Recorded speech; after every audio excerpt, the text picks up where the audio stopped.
नमस्कार साथियों, कैसे हैं आप सब लोग। उम्मीद करता हूँ आप सब लोग अच्छे होंगे और काफ़ी अच्छी आप लोगों की तैयारी चल रही होगी। तो सबसे पहले तो आप सभी को नव वर्ष की बहुत सारी शुभकामनाएं। उम्मीद करता हूँ कि आने वाला जो साल है ये साल आप लोगों के जीवन में खुशियाँ लाए और आप लोगों को जो आप बनना चाह रहे हैं या जो आपका ड्रीम है वो ड्रीम आप लोग वहाँ पे अचीव कर सकें। ठीक है, तो यही मेरी आप लोगों के लिए दुआ है। हैप्पी न्यू ईयर बहुत तहे दिल से आप सभी को। तो पिछली वीडियो में हमने बात किया था ब्रिटिश कुमाऊं गढ़वाल की, जिसके अंतर्गत हमने ब्रिटिश कुमाऊं गढ़वाल के जो कुमाऊं कमिश्नर थे उनके बारे में पढ़ा था। अगर आपने वो वीडियो नहीं देखी है तो आप वीडियो जाके देख सकते हैं। तो इससे पहले जो हमने बात की थी वह की थी कर्नल जॉर्ज गोबन की। तो कर्नल जॉर्ज गोबन के बाद जो अगला शासक आया कुमाऊं कमिश्नर का, वह आया जॉर्ज टॉमस लुसिंगटन। तो टॉमस लुसिंगटन के बारे में हम पढ़ेंगे। तो इसने जो कमिश्नरी का पद ग्रहण किया था वह क्या था, 30 नवंबर 1838 को इसने कमिश्नरी का पद ग्रहण किया। जिसके बाद 1841 में आप सभी को पता है कि पी बैरन नामक व्यक्ति ने किसकी खोज की थी, इसी के काल में की थी। तो किसके नैनीताल की खोज की थी। ठीक है, किसने, पी बैरन ने। पूछ लेगा सवाल, इंपॉर्टेंट है कि पी बैरन ने नैनीताल की खोज किसके या किस कुमाऊं कमिश्नर के शासनकाल में की थी। तो जॉर्ज टॉमस लुसिंगटन के समय पे की थी। जिसके बाद इन्होंने नैनीताल का नगरीकरण करना शुरू कर दिया, वहाँ पे जो लोग हैं उनको बसाना शुरू कर दिया। ठीक है, वहाँ पे अपने लिए जो शासन प्रशासन है उसकी इकाइयों को ढालना शुरू कर दिया। एक तरीके से उसको एक नगर के रूप में विकसित करना शुरू कर दिया। ठीक है, इसी के क्रम में 1848 में इन्होंने पौड़ी को जनपद बनाया। सॉरी, 1840 नहीं, 1800 कब, 39। ठीक है, 1839 में पौड़ी को एक अलग जनपद बना दिया। ठीक है, अब कौन से दो जनपद हो गए, अल्मोड़ा एक और दूसरा कौन सा हो गया, पौड़ी, जिसकी स्थापना कब हुई, 1839 में। ठीक है, इसी के साथ साथ 1839 में ही इसने श्रीनगर में एक स्कूल की स्थापना की गई। ठीक है, और 1840 में ब्रिटिश कुमाऊं गढ़वाल का जो मुख्यालय है उसको श्रीनगर से पौड़ी स्थानांतरित कर दिया। उस समय पे ब्रिटिश गढ़वाल का जो मुख्यालय था वह कौन था, श्रीनगर था, जिसको इसने 1840 में विस्थापित करके कहाँ स्थापित कर दिया, पौड़ी में कर दिया। ठीक है, इसी के साथ 1843 में नैनीताल में इन्होंने थाना स्थापित किया। ठीक है, और 1842 में नैनीताल नगर पालिका का जो एक्ट है उसको पारित किया गया। ठीक है, अगर पूछ लेगा सवाल कि नैनीताल नगर पालिका का एक्ट कब पारित किया गया, तो 1842 में पारित किया गया एक्ट, यानी कि जो रूल उसको बनाने की एक नियम विधि है उसको पारित करने के लिए एक एक्ट बनाया गया नैनीताल नगर पालिका, और 1842 में उसको पारित कर दिया गया। और 18 अप्रैल 1845 को नैनीताल का नगर पालिका का प्रथम बाइलॉज का अनुमोदन किया गया। ठीक है, बाइलॉज क्या होते हैं, बाइलॉज वह होते हैं जो क्या है, हमारा नियम कानून का एक समूह है जो बताएगा कि हमने किस किस नियमों के अंतर्गत उस क्षेत्र में नगर पालिका को चलाना है। ठीक है, तो इसी के क्रम में 18 अप्रैल 1845 को नैनीताल नगर पालिका का प्रथम बाइलॉज का अनुमोदन किया गया, यानी कि उसको रखा गया। ठीक है, और यहाँ पे नगर पालिका की स्थापना की गई। ठीक है, इसी के समय पे गंग नहर का निर्माण कार्य शुरू हुआ था, जिसका डिजाइन जो है पौवी कोटले ने तैयार किया था। और सबसे पहले इसी के कार्यकाल में 1845 में रुड़की में कॉलेज ऑफ सिविल इंजीनियरिंग की स्थापना की गई थी, जिसे अभी आप आईआईटी रुड़की के नाम से जानते हैं। ठीक है, इसका नाम बाद में चेंज होते गया। ठीक है, और इसी के साथ 1840 में बद्रीनाथ केदारनाथ के बद्री केदार यात्रियों के लिए इसने स्वदेशी चिकित्सालयों की स्थापना की। देखिए, जो ये इससे पहले हमारा ट्रेल आया था उसी के कद कदमों में चलते हुए इसने अपना शासन शुरू किया था। जैसे उसने बद्री केदार यात्रियों के लिए जो धार्मिक यात्राएं थी उन पे जा रहे थे यात्री, उन पे ट्रेल ने दिलचस्पी दिखाई थी, वैसे ही इसने भी जो यात्री हैं उनके लिए दिलचस्पी दिलाई और जो मार्ग है उनको बनाया। मुख्यतः जो मार्ग बनाते थे ये लोग, उसमें किसका उपयोग किया जाता था, जो जेल में इनके कैदी होते थे उन्हीं को एक श्रम के रूप में उनका वहाँ पे क्या करते थे, उपयोग करते थे। उनके द्वारा ही श्रम करवा के इनसे क्या बनवाते थे, रोड बनवाते थे। तो इसने भी बहुत महत्वपूर्ण योगदान दिया और इसने क्या किया, 1840 में बद्री केदार यात्रियों के लिए स्वदेशी चिकित्सालय की वहाँ पे क्या की, स्थापना की, ताकि अगर किसी की तबीयत खराब होती है तो उस यात्रा के दौरान तो उसका वहाँ पे इलाज किया जा सके।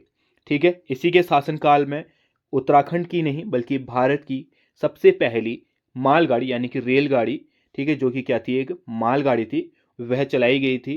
कहाँ से चलाई गई थी? रुड़की से पिरान कलियर के बीच में चलाई गई थी 1851 में। यह उत्तराखंड की ही नहीं बल्कि पूरे भारत की पहली क्या थी, मालगाड़ी थी, जो कि अपने ट्रैक पे चली थी। तो इसका ट्रैक क्या था हमारा, रुड़की से पिरान कलियर के बीच में। पूछ लेगा कि भारत की पहली रेलगाड़ी किसके शासनकाल में चली थी, तो किसके शासनकाल में चली थी, हमारा लुसिंगटन के शासनकाल में। ठीक है, इसी के साथ साथ इसने जो मोटर मार्ग है उनका निर्माण कार्य भी शुरू किया, जिसके क्रम में इसने 1845 में खैरना, जो कि अल्मोड़ा है, अल्मोड़ा नैनीताल मार्ग का निर्माण करना प्रारंभ किया। ठीक है, और मैंने जैसे कि बताया आपको, इन मोटर मार्गों के निर्माण में इन्होंने किन का उपयोग किया, जेल के कैदियों का उपयोग किया। ठीक है, ये कैदी यहाँ पे श्रम के तौर पर अपना कार्य करते थे। ठीक है, इसी के साथ साथ 1848 में इसने बागेश्वर के गोमती नदी पर एक पुल बनाया। ठीक है, और मार्च 1848 में अल्मोड़ा में एक औषधालय यानी कि डिस्पेंसरी की, जहाँ पे दवाइयाँ मिलती हैं, ठीक है, जिसे अभी हम मेडिकल के रूप में जानते हैं, तो वैसे ही एक औषधालय की स्थापना की। ठीक है, और नैनीताल में एक असिस्टेंट सर्जन, ठीक है, जो सर्जन होता है उसका असिस्टेंट वहाँ पे नियुक्त किया, कहाँ पे, नैनीताल में। ठीक है, तो ये तो क्या था, हमारा लुसिंगटन का कार्यकाल था। लुसिंगटन के बाद जो अगला शासक आया वह आया जॉन हैलिट बेटन, जिसका कार्यकाल रहा 1848 से 1856 तक। ठीक है, तो इसके बारे में हम देखेंगे कि इसके काल में क्या क्या रहा। तो इसका जो काल था, इसके काल को कुमाऊं कमिश्नरी का स्वर्णिम काल कहा जाता है। बहुत ही इंपॉर्टेंट है और ये पूछा जाएगा, किसके काल को कुमाऊं कमिश्नरी का स्वर्णिम काल कहा जाता है, तो जॉन हैलिट बैटन का काल है ये। और बात करें तो इसने अपने कार्यकाल में 8वां भूमि बंदोबस्त किया था, जो कि खसरा सर्वेक्षण आधारित है। खसरा क्या होता है, जिसमें भूमि को एक क्या मिलता है, नंबर मिलता है। ठीक है, आपने देखा होगा, खाता, एक खाता होता है, एक खतौनी होता है, तो खसरा खतौनी कहते हैं जिसे। ठीक है, तो खसरा क्या होता है, भूमि का नंबर होता है, जैसे 10, 20। ठीक है, जैसे ऐसे खेत हैं, सीढ़ीदार खेत हैं, ठीक है, मान के चलिए ये खेत है ऐसे किसी पहाड़ी पे, तो नंबर दे देगा 10, 20, 30, 40, 60। ठीक है, ऐसे नंबर दे देगा, ये क्या है, हमारे खसरा है। ठीक है, तो ऐसे ही इनके फिर क्या होंगी, खतौनियां होंगी। ठीक है, खतौनियों में क्या होगा, हमारा इनका नाम लिखे रहेगा। जैसे मान के चलिए कोई ABCD व्यक्ति है, तो उसके नाम के सामने उसके जो भूमि क्रम नंबर है वह चढ़े होंगे। जैसे 10 इसका 1 हो जाएगा, 60 हो जाएगा, तो ये दोनों खेत किसके हैं, इसके हैं। ठीक है, तो इस तरीके से ये क्या थी, इसने सर्वेक्षण किया था भू राजस्व का, जो आज भी विद्यमान है। ठीक है, आज भी आप देखेंगे तो खसरा खतौनी क्या है, मेन है यहाँ पे। ठीक है, और इसने क्या किया, योग्य व प्रशिक्षित पटवारियों की तैनाती की। जो इससे पहले पटवारी थे उनको, उनमें बहुत ही अशिक्षित और मान के चलिए एक अकुशल पटवारी वहाँ पे नियुक्त थे, तो उनको हटा के इसने योग्य व प्रशिक्षित पटवारियों की वहाँ पे तैनाती की। पूछ लेगा सवाल कि उत्तराखंड में प्रशिक्षित पटवारियों की तैनाती किसने की, तो हमारा बेटन ने की। ठीक है, और इसी के साथ इसने पौड़ी व अल्मोड़ा में एंग्लो इंडियन स्कूल की स्थापना की। ठीक है, और जो कि मिक्स थे, अंग्रेजी और हिंदी के, उन स्कूलों की स्थापना की। इसके सहायक, एक इसका सहायक था जॉन स्टैची। इसने 1853 में श्रीनगर में जो अलकनंदा नदी है उस पर पहला सस्पेंशन पुल बनाया। बहुत ही इंपॉर्टेंट है, आ सकता है ये एग्जाम में पूछ लेगा कि किसके काल में जो है सस्पेंशन पुल बना था, तो ये बना था हमारा पैटन के काल में।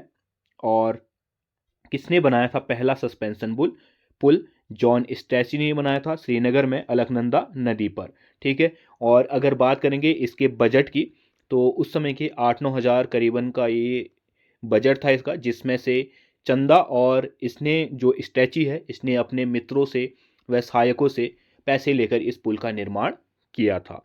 ठीक है। इसके काल में जो है पुल, सड़कों व डाक बंगलों का बहुत अच्छा निर्माण हुआ था। ठीक है। और इसने ट्रेल को बहुत ज़्यादा फॉलो किया था, जो उसके शासन की इकाइयाँ थी उनको फॉलो किया। ठीक है। तो अपने इस निर्माण में, अपने काल में इसने पुलों का निर्माण करवाया, सड़कों का निर्माण करवाया, डाक बंगलों का निर्माण करवाया। जो डाक बंगले क्या होते थे, मुख्यतः डाकों की व्यवस्था को देखते थे। ठीक है। तो वहाँ पे जो जितने भी हमारी डाक व्यवस्थाएं होती हैं वह देखा जाता था। फिर इसके बाद इसने 1849 में जो डाक बंगले हैं वह यात्रियों हेतु भी खोल दिए, क्योंकि यहाँ पे यात्री थे। तो उत्तराखंड में उस समय पे कुमाऊं क्षेत्र में 4 जो है हमारे डाक बंगले थे, जो कि यात्रियों के लिए भी खुलने लग गए थे 1849 से। ठीक है। इसी के साथ साथ इसने 1849 में जो दवाखाने थे, अल्मोड़ा में दवाखाना था, हमने ऊपर बात की थी कि डिस्पेंसरी की। ठीक है। उसी की एक इकाई पिथौरागढ़ में और एक इकाई लोहाघाट में। ठीक है। लोहाघाट के एबट माउंट में आपको याद होगा, ठीक है, आपने सुना होगा मोस्ट हॉन्टेड प्लेस में से आता एबट माउंट। वहाँ पे डॉक्टर मॉरिस करके था, तो शायद उसी के काल में ये डॉक्टर आया था, डॉक्टर मॉरिस। ठीक है। तो यहाँ पे एक क्या हुआ, दवाखाने की स्थापना की गई, कब, 1849 में। ठीक है। फिर इसके बाद जो अगला प्रशासक आया वह आया हेनरी रैमजे, जिसका कार्यकाल रहा 1856 से 1884 तक। और ये बहुत पहले ही एक सहायक के तौर पे आ चुका था। करीबन इसने 44 साल यहाँ पे क्या किया, कमिश्नर और उनके सहायकों के रूप में यहाँ पे इसने कार्य किया। ठीक है। 1840 में क्या हुआ था, एक सहायक के रूप में यहाँ पे क्या हुआ था, नियुक्त हुआ था। अगर बात करें, ये पूछा गया सवाल है कि ये कहाँ का निवासी था, तो यह एक स्कॉटलैंड का निवासी था। आ चुका है ये सवाल में कि हेनरी रैमजे कहाँ का मूल निवासी था, तो स्कॉटलैंड का था। और जो भारत का उस समय तत्कालीन गवर्नर था डलहौजी, उसका ये क्या था, चचेरा भाई था। ठीक है। इसके अन्य स्थानीयों के नाम भी हैं, जैसे इसे किंग ऑफ कुमाऊं कहा जाता है, स्थानीय लोगों द्वारा इसे रामजी साहब कहा जाता था। ठीक है। और इसे कुमाऊं का बेताज बादशाह भी कहा जाता है। ये क्या है, इसके उपनाम है। और इसी के साथ साथ इसने जो तराई भाबर है वहाँ का उचित प्रबंधन किया, वहाँ नहरों का निर्माण किया, सड़कों का निर्माण किया, जो गूल हैं उनका निर्माण किया। ठीक है। तो इसी कारण इसने एक उचित प्रबंधन किया, क्योंकि इससे पहले जो तराई क्षेत्र था, तराई भाबर क्षेत्र, उसमें सिर्फ 3 क्षेत्र थे। चंदों द्वारा स्थापित रुद्रपुर, ठीक है, रुद्रचंद द्वारा, ठीक है, और काशीपुर, काशीपुर स्थापित किया गया था चंदों के ही एक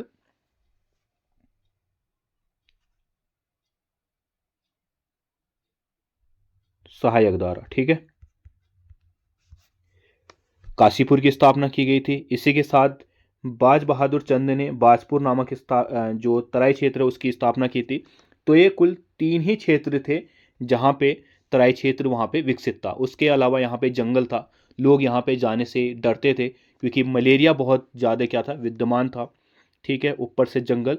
तो यहाँ पे जो रामजी साहब हैं उन्होंने क्या किया, इस क्षेत्र का निर्माण किया, जिसके बाद यूपी, पंजाब आदि क्षेत्रों से और यहाँ कुमाऊं के पहाड़ी क्षेत्रों से लोगों को इसने वहाँ पे तराई में बसाया, जिस कारण इसे भाबर का विश्वकर्मा भी कहा जाता है। ठीक है। और तराई के जो डेवलपमेंट है उसको और अच्छा पुख्ता बनाने के लिए इसने तराई इम्प्रूवमेंट फंड की स्थापना की 1883 में, जिसका कार्य क्या था, यहाँ पे जो नहरें हैं उनका निर्माण के लिए और सड़कों के बनाने के लिए फंड को एकत्रित करना और उस फंड को वहाँ के सड़कों में और नहरों में लगाना। ठीक है।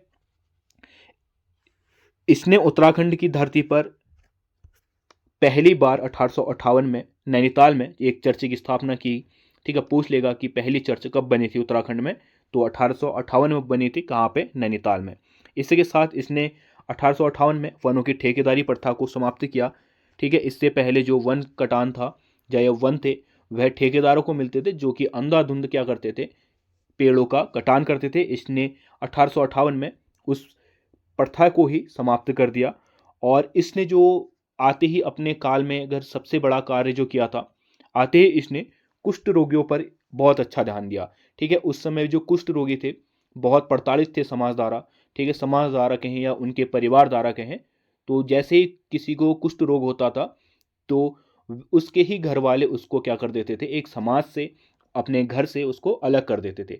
ठीक है, जो बस्ती होती थी, गांव बस्ती, उससे दूर ये लोग कहाँ पे रहते थे, गुफाओं में रहते थे। बहुत ही दयनीय लोग इन लोगों की स्थिति थी उस समय पे। तो इन लोगों की स्थिति को देखते हुए इसने क्या किया, इनके लिए जो अल्मोड़ा क्षेत्र है उसके थोड़ा कस्बे से दूर छोटे छोटे पत्थरों के कमरे बनाए इन्होंने, इसने, जिससे कि ये लोग वहाँ पे अपना जीवन यापन कर सके। ठीक है, तो कुष्ठ रोगियों पर ध्यान दिया और अल्मोड़ा की गणेश की गैर नामक स्थान पर 1848 में इसने इसकी क्या की, रहने की व्यवस्था की। बाद में यहीं पर इसने आश्रम व चिकित्सालयों की स्थापना की 1854 में। कहाँ पे, अल्मोड़ा के गणेश की गैर में, जो कि वर्तमान में आज तक भी विद्यमान है। वहाँ पे आज भी बहुत सारे कुष्ठ रोगियों का इलाज होता है, वहाँ पे बहुत सारे कुष्ठ रोगी आज भी आपको मिल जाएंगे। ठीक है, तो और इसी के साथ साथ इसने 1867 में नैनीताल में आए भूकंप का प्रबंधन करने के लिए, ठीक है, 1867 में नैनीताल में एक भूकंप आया था जिसकी जांच के लिए इसने हिल साइट सेफ्टी कमेटी की स्थापना की। कब, 1867 में, जिसका कार्य क्या था, आपदा प्रबंधन का ये क्या था, हमारा पहला प्रयास था। ठीक है, और इसी के बाद, पहला प्रयास कहें या पहला प्रबंधन कहें, ठीक है, इसी के बाद 1880 में जो भयानक भूकंप आया, भूस्खलन हुआ नैनीताल में, जिसमें लगभग 151 लोगों की मृत्यु हो गई। उसके बाद यहाँ पे 79 किलोमीटर क्या हुई, निकासी नालियों की स्थापना की गई।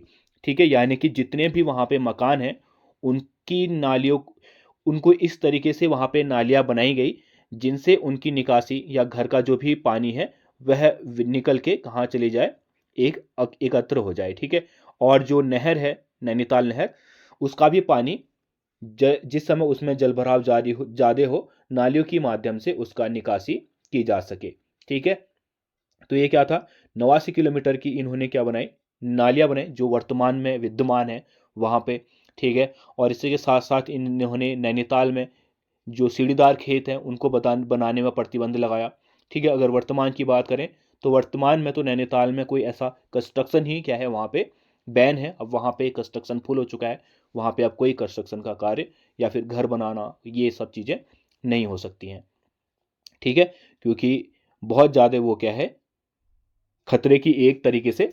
इसी के साथ इसने नैनीताल को एक स्कूली शिक्षा के केंद्र के रूप में विकसित किया, जिसमें मिशन स्कूलों की स्थापना की गई। नैनीताल में 1850 में इसकी स्थापना हुई। शेरवुड कॉलेज की 1867 में, स्टैनलो स्कूल की स्थापना हुई थी 1873 में। तो नैनीताल को एक स्कूली हब के रूप में यहाँ पे विकसित किया गया था हेनरी रैमजे द्वारा। और 1871 में अल्मोड़ा में रैमजे हाई स्कूल की स्थापना की गई। ठीक है, जो कि आज भी अल्मोड़ा में विद्यमान है, इंटर कॉलेज है अब वो। तो जिस समय इन्होंने स्थापना की थी 1871 में, वह एक हाई स्कूल के रूप में स्थापित था। ठीक है, इसी के साथ साथ 1869 और 70 में इसने रानीखेत में थाना स्थापित किया। और कुमाऊं में 1868 में वन विभाग की स्थापना की और गढ़वाल में 1869 में वन विभाग की स्थापना की इसने। ठीक है, पूछ लेगा कुमाऊं में वन विभाग की स्थापना कब की गई, तो 1868 में, और गढ़वाल में कब की गई, 1869 में। इसी के साथ साथ कुमाऊं काउंसिल की स्थापना की गई 1858 में, जो कि शिक्षा विभाग की स्थापना की गई। पंडित बुद्धि वल्लभ पंत इसके क्या थे, पहले अध्यक्ष थे। ठीक है, 1857 में जो क्रांति हुई थी उसका इसने बहुत ही बखूबी से दमन किया था। और यहाँ तक कि जो उत्तराखंड की जनता थी, इसने भी इनका बहुत बड़ा सहयोग दिया था।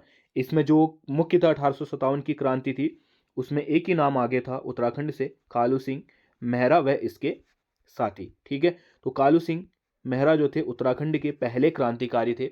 ठीक है, इसके बाद इनको पकड़ा गया और ज़्यादा ये लोग अपना इम्पैक्ट नहीं डाल पाए यहाँ पे।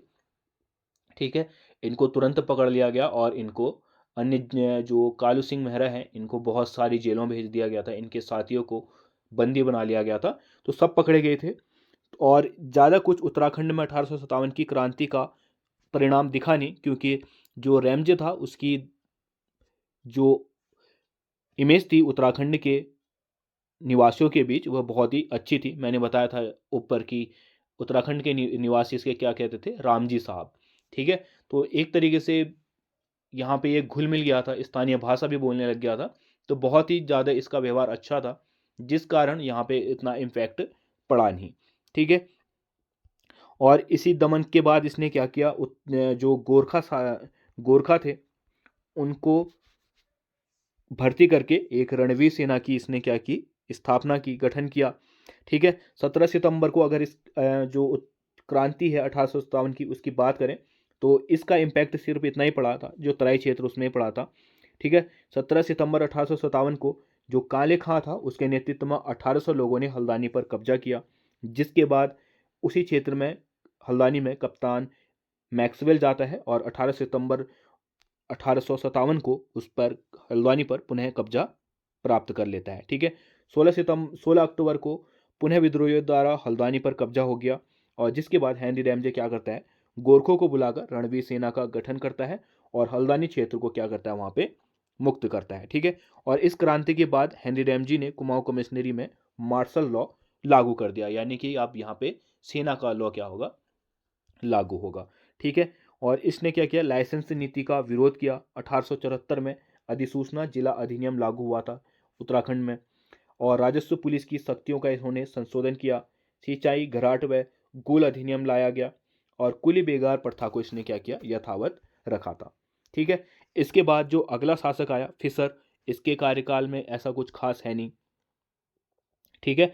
फिर इसके बाद आया एच.जी. रॉस। तो एच.जी. रॉस का जो कार्यकाल रहा था 1885 से 1887 रहा, जिसके बारे में हम बात करेंगे अगली वीडियो में। इस वीडियो में हम इतना ही रखते हैं। ठीक है। हम मिलते हैं अगली वीडियो में। अगर वीडियो पसंद आई है तो वीडियो को लाइक कर देना, चैनल में नए हो तो चैनल को सब्सक्राइब करके जरूर जाना। हम मिलते हैं अगली वीडियो में, तब तक के लिए बाय।